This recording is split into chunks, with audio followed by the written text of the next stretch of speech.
Mga Salmo 27. Ang Ginoo mao ang akong kahayag ug kaluwasan, busa wala ako'y kahadlukan. Ang Ginoo mao ang akong dalangpanan, busa kinsa man ang akong kalisangan. Kung sulungon ako og sulayan pagpatay sa mga taong dautan, ang akong mga kaaway, mga tumba o mga pukan.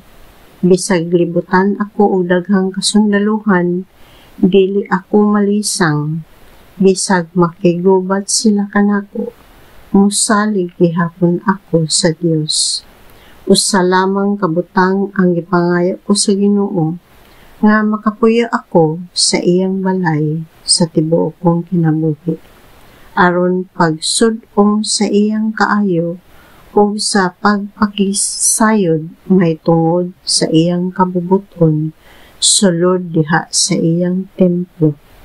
Panalipdan ako niya sa panahon sa kasamok, taguan ako niya diha sa iyang templo, o ipahimutang ako niya sa habog nga bato, aron mahilayo sa kadautan.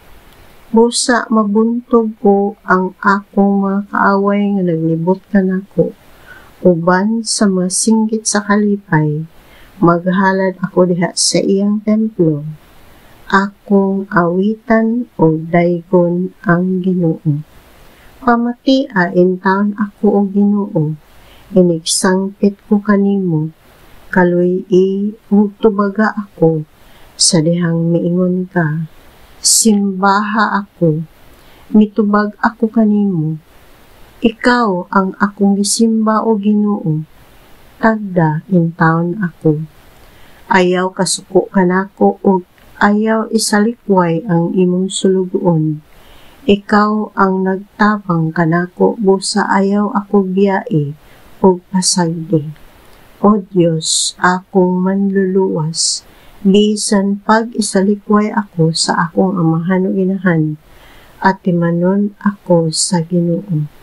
Tudloi ako o Ginoo, sa ipabuhat ko kanako, o tultuli ako sa agianan nga layo sa kadautan, kay daghan ako mga kaaway.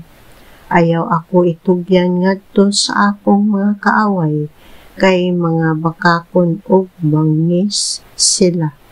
Nagtuo ako nga buhion pa ako, aron pagsaksi sa kaayo sa Ginoo. Salig sa Ginoo, lig-una ang imong kaugalingon ug ayaw kabalaka. Salig lamang sa Ginoo.